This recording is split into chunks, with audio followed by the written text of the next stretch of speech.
muses, welcome back to my YouTube channel and welcome back to another video.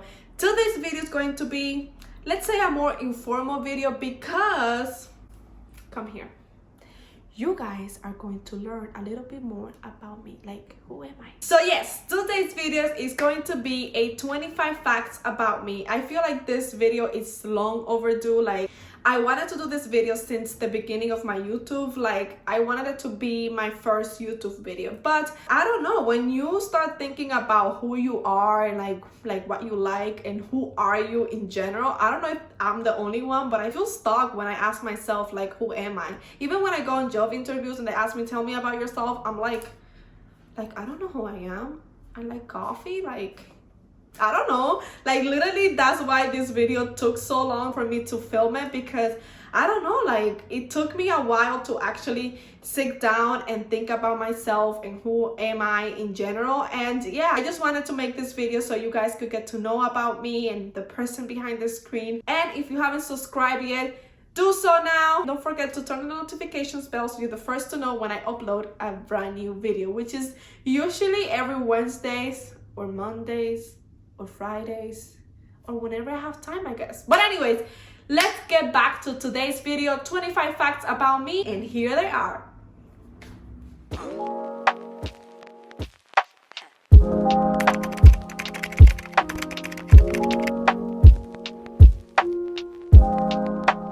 Alright, you guys, so I have my 25 facts about me in this phone, so let me read them to you. I was born and raised in the Dominican Republic. I mean, I think I've said this here enough.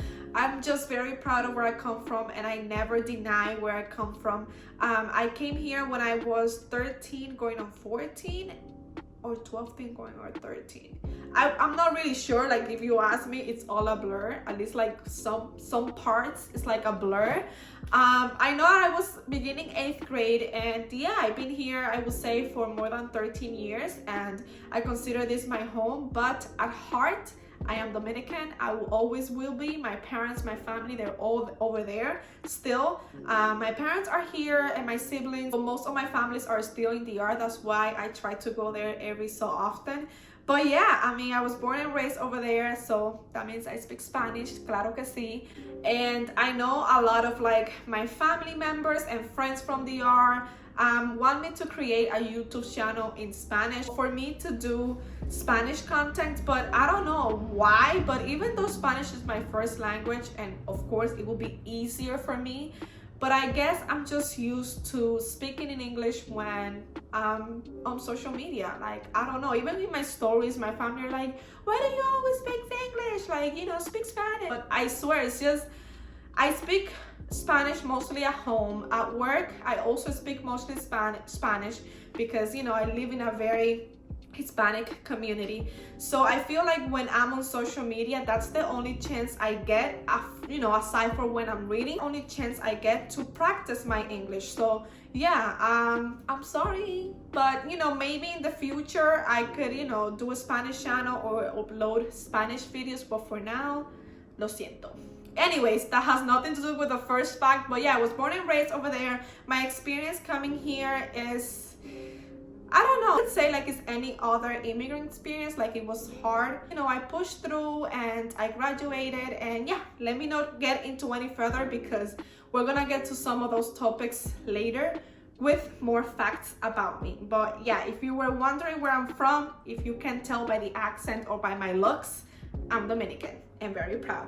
But anyways, the second one, I learned English by reading books. That's another fact. Actually, I mean, school helped, of course, like teachers help, but books for me, I would say, were the major like contributor to me learning English. Like, you know, I was in ESL class, and if I saw a word that I didn't understand in the book, I would go on Google Translate. I'm like, that's another word that my teacher didn't teach us today, you know. So yeah, I basically taught myself English. My ESL teachers were good, I'm not gonna lie, like Miss Iglesias. I still remember her. She was like my first ESL teacher, and she taught me a lot.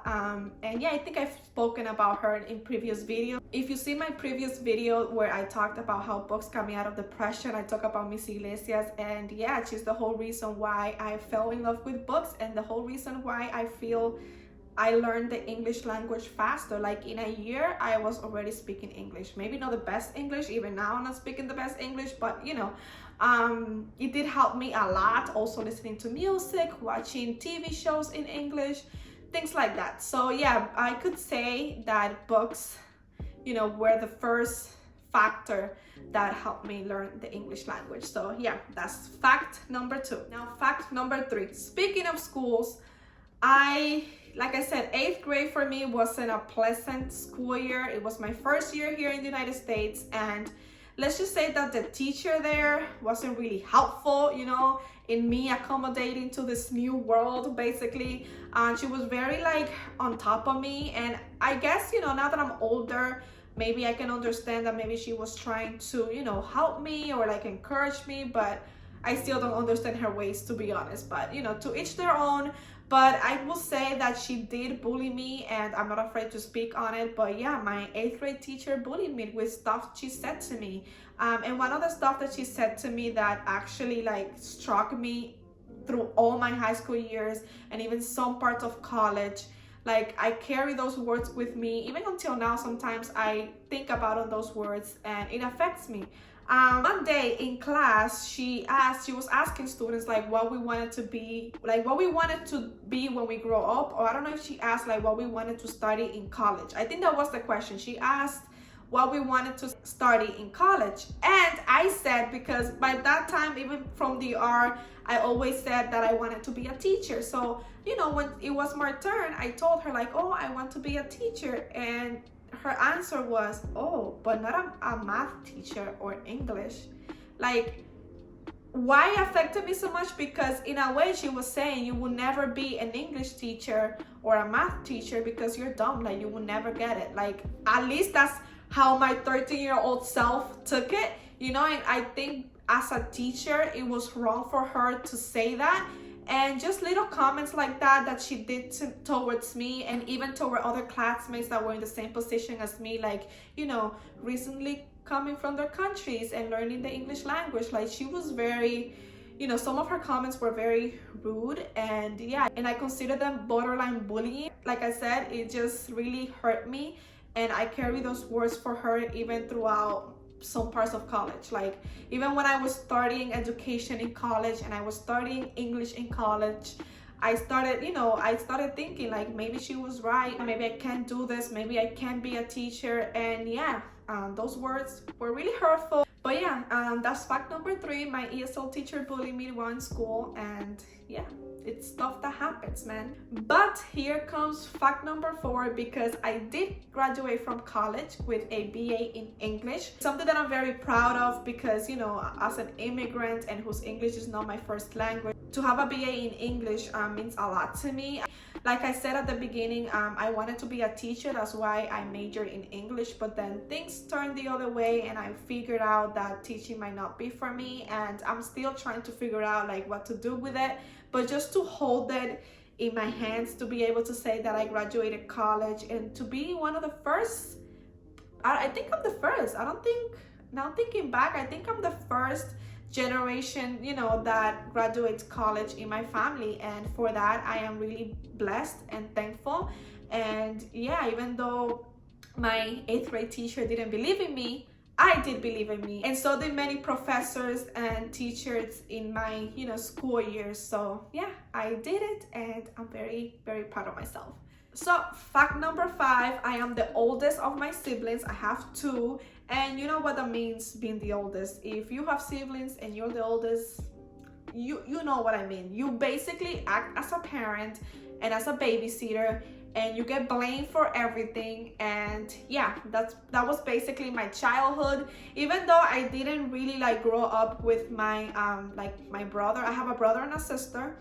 I didn't actually like grow up with my brother and my sister because I used to live with my grandma. So yeah, I don't have like a lot of stories of like siblings rivalry or like, you know, but yeah, I still, when I came here and I was together with my 2 siblings, you know, I did, you know, learn how to take responsibility for 2, not 1, but 2 other human beings, because yeah, I was just always there for them and taking care of them. And even now, like, you know, if they ever need anything, They can turn to me. I love them dearly and they are my world. And yeah, the oldest. In fact, number 6, I only had one surgery in my life. Thank God. It wasn't nothing like major. I just got my tonsils removed. When I was little, I would always get sick, like with the cold, but I wouldn't get the cold like a regular kid, just sneezing and maybe some cough. Like my tonsils will get inflamed and I couldn't even like breathe properly or eat, and I would get like high fevers, and it was just really scary for my mom. Every time I got a cold, it will happen. So yeah, that's the only surgery that I've had in my life, and I'm praying to God. I don't know if this is wood, but I'm praying to God that it stays like that. But yeah, if you had any other surgery as a kid or like any surgery that you had, let me know in the comments below. I would like to know. Fact number 7, this one, it's kind of embarrassing, but I'm 26 years old and I don't have my license yet. I know, I'm like so late. My boyfriend reminds me of it every day. But yeah, I still don't have my license. Every year I'm saying that I'm gonna get it. But you know, last year actually, and I'm not just blaming COVID, but last year actually I was taking road classes. I was ready to take the test. I even had it scheduled to take the test, but then, you know, COVID happened. That was like the beginning of March that I had my scheduled road test, and yeah, I never took it, and then COVID happened, quarantine, and I just like, I don't know, I didn't feel any motivation to continue to pursue getting my license, because I'm like, to go where? Like, why do I need my license? Everything's closed, you know? But now this year, you know, that's one of my goals, that's one of my resolutions. It is to finally have my license. So fingers crossed that I get it done. Number 8, I am very, very scared of heights. Like, you know how people love to go to Six Flags or any like roller coasters? Yeah, that's not me. Don't invite me, I won't go. I'm scared of heights. That's it. I don't have to add anything else. And on that note, I once went to Six Flags and I got into this ride. I forgot the name. It was some superhero's name. And yeah, I almost felt like I was dying. Like literally, you know that it takes like a snapshot of when you're taking the ride. I don't know who kept the picture or if we even got the picture. I don't think we got it because we're cheap. But yeah, in the picture you could literally see my expression. Like I don't even know how to recreate it, but my expression was priceless. Like I just felt like dying. I literally felt like my soul just left my body when that thing dropped. So yeah, after that, I'm like, I tried it, don't like it, don't care for it. Have fun, kids. Okay, fact number 10. I think I'm losing count. But yeah, I think this is fact number 10.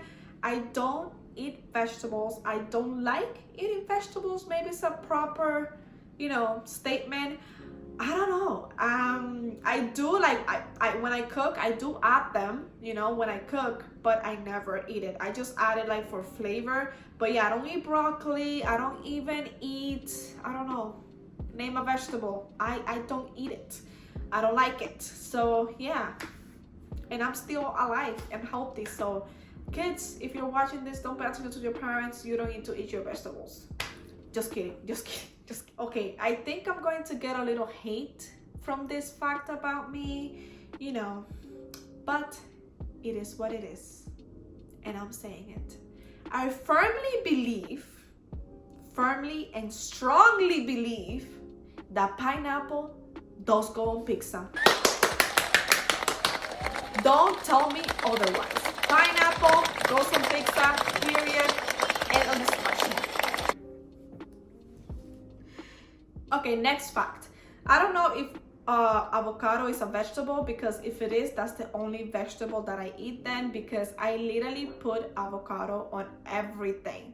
Everything you can think of, I add avocado. If there's avocado, if I ate and I find out that there's avocado after the meal, you better believe that I'm serving myself another plate just to eat with the avocado. I just love it. I used to have like an avocado tree back in the yard, like in my grandma's house. But yeah, I think it died like her. Okay, that was like dark humor. Not really funny. Anyway, moving on. Okay, this one, People might find it weird. People might think of me like a crazy person, but I like to eat sweet corn with mayo. Yeah, even like those sweet corns that come in a can. Yeah, I buy them at a supermarket. I pour them in a bowl. I add mayo, stir it, and I eat it like that. You might look at me different now, like that I'm disgusting, but yeah, I like it. What can I say? I like sweet corn with mayo. And if you tried it, if you're like me, please let me know, because I don't want to feel like the 1% here. So yeah. And to my Latinos who are watching this, I have bad news for you. I don't know how to dance salsa. I love listening to salsa, mostly because my boyfriend put me on it. But yeah, I don't know how to dance salsa. I practice with a mop, but it's not working out. I was actually thinking like sometime in my life maybe take salsa lessons, but yeah, I just get lost in the twirl. Like when you twirl me, like I just don't know. But I'm pretty good at bachata, so something. Now, as for holidays, I love Christmas Eve. Christmas Eve is my favorite holiday of the whole year. Noche Buena. I don't know, it's just a big part of my childhood. Like mostly when I was in DR, right here, I don't really care for it. Well, I can't really say that because it is like happier times. Everybody's just like so happy during Christmas, and just the thought of giving each other gifts, and even without gifts, just the thought of having your family together. Yeah, I love Christmas Eve, Noche Buena.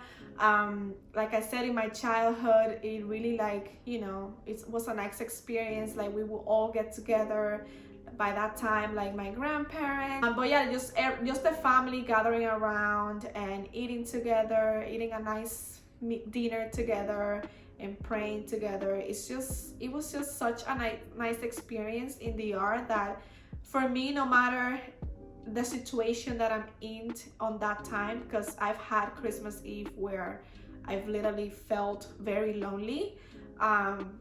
It doesn't matter because I always hold dear those memories when I was in the DR, and those Noche Buenas with the family.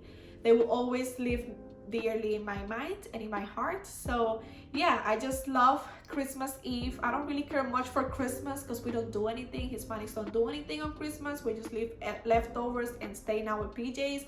But yeah, I love Christmas Eve, and that's my favorite holiday. If you guys have a favorite holiday, I would also like to know in the comments below, because yeah, I feel like everybody's just merrier on Christmas. Now, this one is a given, because if you've been following me for some time and you don't know this about me, just unsubscribe right now. I don't want to be your friend. Just kidding. But coffee, I love coffee. Right now I'm doing this challenge, you could say, where, well, the challenge first of all says that you have to give up something that you think you're obsessed with it. So I thought about coffee because I know how caffeine is bad for you, whatever. And now that I'm trying to be healthier, like I'm working out and I'm watching what I eat, I was like, maybe I can substitute coffee with tea or whatever. So I tried that for like 2 days, didn't work. I had baddest headache. Yeah, just for 2 days without drinking coffee, my head, like my migraine was just out of this world. And yeah, I do have a problem. I do have a coffee problem, because if I don't drink coffee, I get a headache in the day.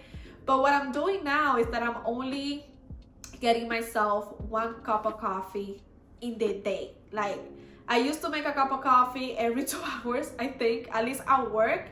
I would drink, let's say I work 8 hours, I will drink at least 6 cups of coffee before I went home. And then when I come home, like 2 hours after being home, I will make myself like an evening coffee or an afternoon coffee. So yeah, it's been hard only drinking 1 cup of coffee a day, but at least I don't get a headache. But I do feel like less active. I know people say coffee don't give you energy. That's not true, but it is true, because I've been feeling with less energy because I'm only drinking 1 cup of coffee. But I am working out, and that's kind of like boosting my energy up a little bit. So every time I feel like I want to drink coffee, I just drink water. So yeah, I mean, it's all your willpower. It just all has to do with your willpower. We can do anything that we set our mind to. That's not just a saying. I'm like literally living through it with coffee, because seriously, like my coworkers always like, Chris, you want a cup of coffee? And I'm like, I already have mine for the day, sorry.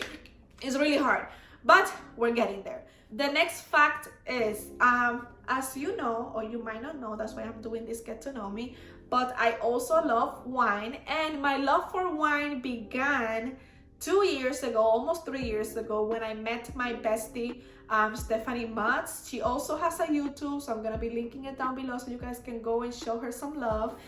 She's a fashion girl and a lifestyle blogger, and you will love her hauls, like her chain hauls and her outfit ideas, and just her overall inspo. So yeah, make sure to give her a follow. But she's the one that got me into drinking wine. I met her in 2018, so yeah, it's gonna be 3 years. And she invited me over to her house, and she, you know, she served me wine, and I was like, oh, like I don't really drink wine, but let me try it, and I've been hooked ever since. So yeah, I just want to give a huge shout out to my friend Stephanie for putting me on, because I am a wine girl now. I'm sophisticated, so you know what I mean. Okay, this one, I haven't really been like diagnosed with OCD, but I always say that I may have some residual OCD illness, because I'm the type of person that everything needs to be in its own place, everything needs to be organized, everything needs to be like, I know I've mentioned this before, but if I put something here and it's not there when I get back, like I will literally like lose it. Like not really, like I don't want to exaggerate either, you know, but I don't know, I'm very like control freak, if you can say. I'm a control freak. That's why I use planners, because I feel like planners give me some sort of control. Like I can control some part of my life, even though life is unpredictable sometimes. But yeah, it just gives me a sense of control. I don't know if it's an illness. I don't know if it's just like, that's how I am. But yeah, I may have an OCD problem. I don't know about it. And by no reason I'm diminishing people who really have the illness. I know some people have it worse, and I don't want to just be like, oh, you think you're making OCD look like it's a cool thing, when it's not. It's still an illness, a mental illness. So yeah, I just wanna, you know, disclaimer that I'm not in any way diminishing you, but I just feel like I do sometimes with like how I am.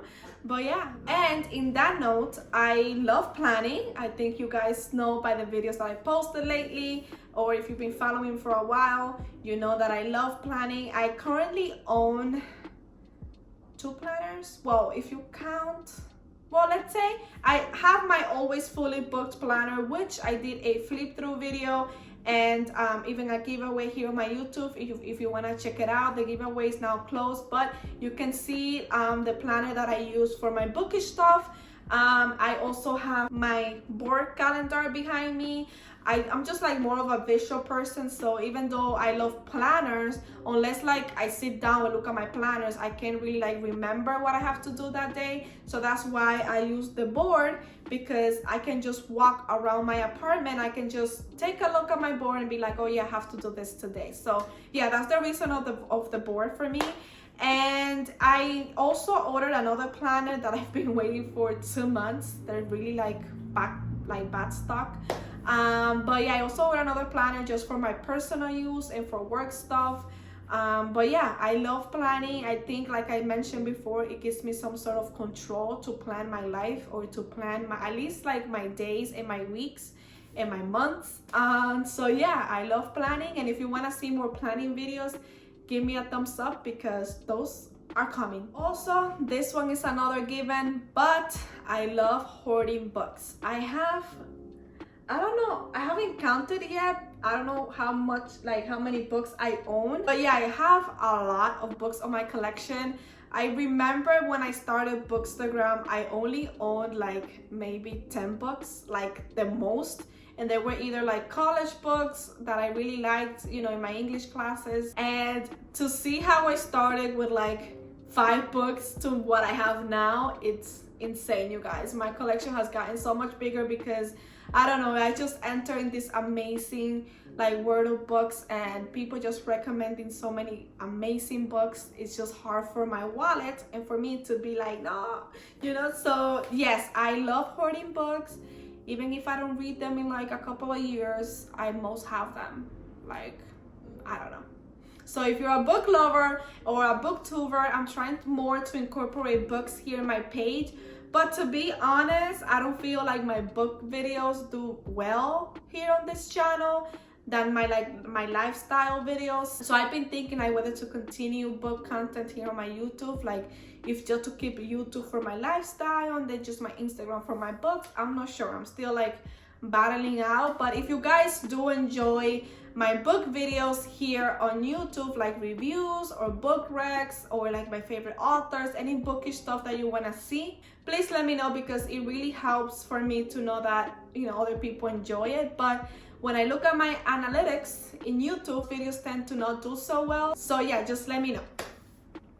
So yeah, the next fact, I am a foodie. Like, I will literally eat anything except for vegetables, of course. And I don't like molondrone. If you're Dominican, that's like disgusting. I don't even know how to translate that into English, but there's certain foods that I'm really picky about. You know, I don't like berenjena, eggplant, I don't like it.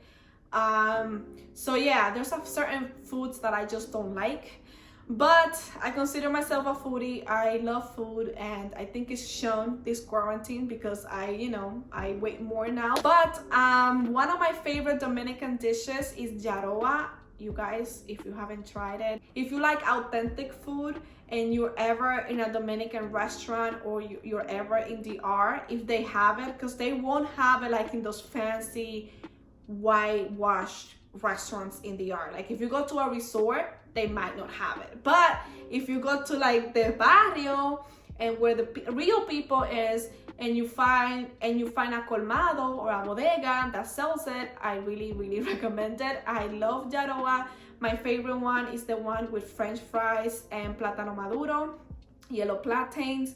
And yeah, that's like one of my favorite Dominican dish. I know people are like all over mango and sancocho, which I enjoy, of course. I can say that my most favorite is jaroa. So yeah, totally recommend it. If you want to know like more or less what jaroa is, I'm gonna maybe put a picture on here. But it's like, I always say that it's like lasagna, but with plantains, with plantains. So yeah. So yeah, the next fact is that I have 2 tattoos. Some people can tell where they are, some people cannot because they're really, really small. So my first tattoo is this one. It's like a ball. I don't know if you guys can see it well there. But yeah, this one is a ball. I got it with my best friend Jamie. I think it was back in 2015, and yeah, it was my first tattoo. We wanted to get like a best friend tattoo, and yeah, she also has it. And yeah, every time I look at it, I think of her because, you know, we had in that time a really close and beautiful friendship. I still love her, but you know, we gotten apart. Things happen, we get older, you know. But yeah, I still love you so much, Yami, if you're watching this. And I love this tattoo because it's a reminder of what we had, like our relationship, and I'm sending you love. Anyways, the next tattoo is this one in my ring finger. This one, it says love. So the reason why I got this one is because, you know, it's the ring finger. So I'm like, you know, when the time comes and he proposed, it's just gonna look nice, you know, that it says love. And yeah, I'm still waiting for the ring, by the way. But anyways, yeah, those are my only 2 tattoos. I've always said that I wanted to get more, and I do. And I really, really like love small tattoos. I don't know, I'm obsessed with small tattoos. So fact number 23 is that I was born premature. So I was born at 7 months. My mom, you know, when she was 7 months pregnant with me, she was moving and she carried some heavy things, and I decided to come out right there in the middle of her moving. She had to drop everything, go to the hospital, boom, I was born. I was in the hospital for like 2 weeks in an incubator. And when they took me home, this is the stories that I hear, like people will go visit my mom and they will look at me because I was so small. I was born at 3 pounds. So when they took me home and people went to visit my mom, they would say things like, oh, she's not gonna, like, you know, she's not gonna make it. She's too small, too fragile. And I'm like, Mom, what kind of friends like will tell you that? Like, seriously, those were your friends that would literally tell you that I wasn't gonna make it? Like, I don't want that kind of friends, you know? Anyways, but yeah, I was born premature, and yeah, the odds were against me. Even the doctors told my mom, like, you know, it's seriously like up to God, you know, if she makes it or not. But I did make it, and I'm here, so thank you, God. And thank you to my mom, of course. But yeah, I was born at 7 months, and I'm here for you guys. Now, number 24, this one is also a given, because you've probably seen him in my videos, just, you know, bombarding my videos. But I have a black hair cat named Nino. I adopted Nino when he was like 4 months.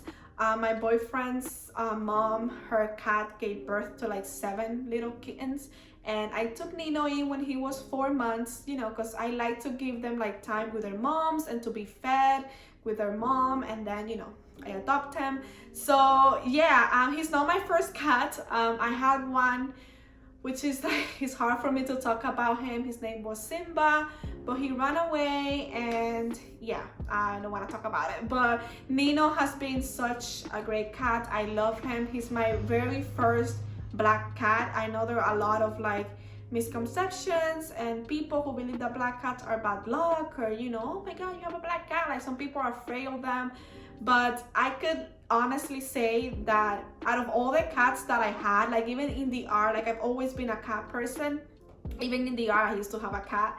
Out of all the cats that I had, Nino is like the sweetest, most lovable cat that I ever had. Like, he's just so cute, and like just the way that he depends on me for anything. And I don't know, like I know people say, oh, cats are so independent, like they don't even feel like pets, don't like you to pet them or anything. But Nino is the contrary. First of all, he loves people. If you come to my house to visit me, you better believe that he's gonna be all over you. Like, he loves when people come over, and yeah, he just loves being around people, and he's just the cutest cat ever, and I love him. Right now, I had him for 2 years, I would say. He's 2 years. Nino, where are you?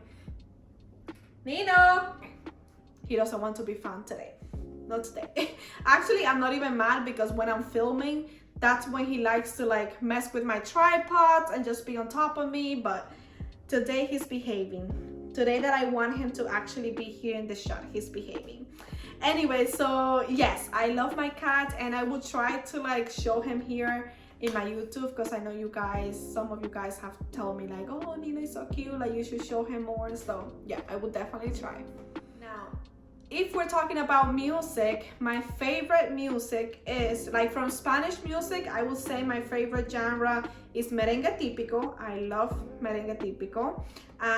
And for American music, pop and R&B, I love it. So yeah, I will say now that for my Spanish music, like right now, Latin trap, it's really like, you know, a hit, and I've been enjoying it too lately, mostly because of Bad Bunny. That's the only trap music that I listen to. But yes, my favorite music genre, Spanish side, it's, you know, merengue típico from my homeland, and I've been enjoying a lot of Latin trap. And for American, I love pop and R&B. Anyways, thank you guys so much for watching this video. I know it might be long. It is 25 facts about me, and I tend to talk a lot about each fact. I think we all know that by now. But I hope you guys stick along to the end of the video and that you found it, you know, informative about me. If you have any questions at all for me, you can always ask me. You can always reach out to me in my social media. All the links will be down in the description below. Like I said, if we have anything in common, I would also like to know. And thank you guys again for your support. Don't forget to subscribe if you liked what you heard about me. Also, like this video for more videos, and I'll see you until next time.